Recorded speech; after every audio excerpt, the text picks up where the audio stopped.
for my side. You have to pick a side, entree, and bev. You're stranded on an island. You get a care package once a day. But first, interview, then we'll get back to it. Yeah, let me think about that for a second. How do you feel the Thieves are cooking right now?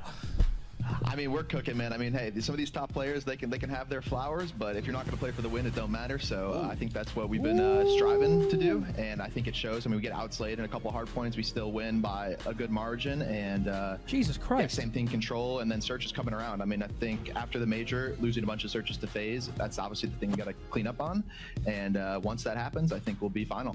Can you elaborate on that, people not playing for the win? What are you talking? I've heard a couple of top players say this now. I want to know, I want to hear from you. What is that coming from? Big what do you mean by ants. that?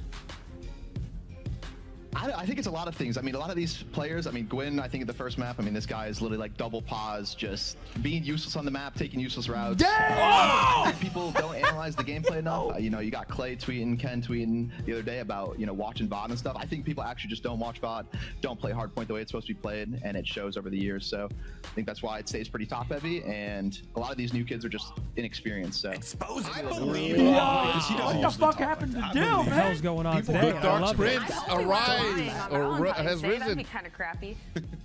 You got a question for Envoy? I do have a question for Envoy. Are we done with the? Okay. I'm gonna ask you about LA Thieves then, because obviously you guys are putting in the work. I mean, you just came off a grand final. Search and Destroy wasn't your friend during the major. Looks completely different today. What was the change? Was it somebody else taking the lead? Was there a coach? Was there a sit down? What happened to Search and Destroy?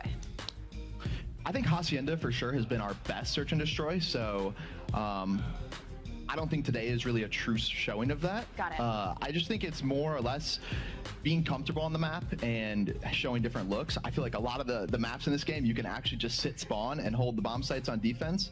And a map like Hacienda, you actually can't do that. So we're able to get more active and make more plays. And I think as long as we figure out a way to do that on other maps, it's going to be a lot easier for us. I think me and Paco have to work together more and also just find our flow. I think it was a rough S&D stage for both of us. And once we get comfortable on the map, I think it'll feel a lot better. This is important, and I'll make it quick because I know we got to let you go. Talk to me about the round 11. I didn't get to talk to you after the match.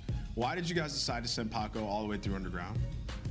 Well, so Damn. yeah, no, round 11, Dan actually stunned our top mid off the rip of the round and got a hit marker on both Simp and Abe. And with that info, there's probably someone watching over them. So Paco figured he could take his time in and kill the guy, hopefully Piano Stairs, that was picking that up.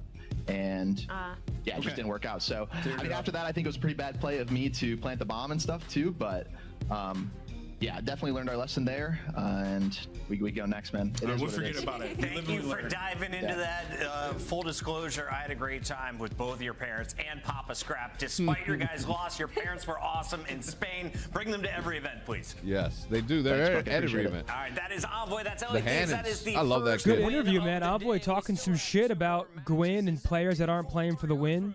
Yeah. Yeah, I mean, he kind of sold out Gwinn there. He said he's double positive, I don't know. not taking the right routes. I think he's right and wrong. I mean, you can't just... Gwinn was frying, but his teammates weren't. I don't know. Definitely, I agree. A lot of teams aren't playing for the win, but they also are Thieves. Beating them is very difficult, so it's, you know what I'm saying? It's not like... I don't know. Yeah, I mean, everyone's got to be on against them.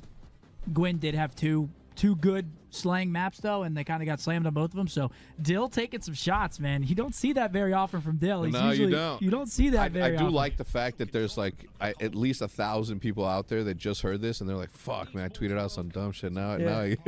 they do.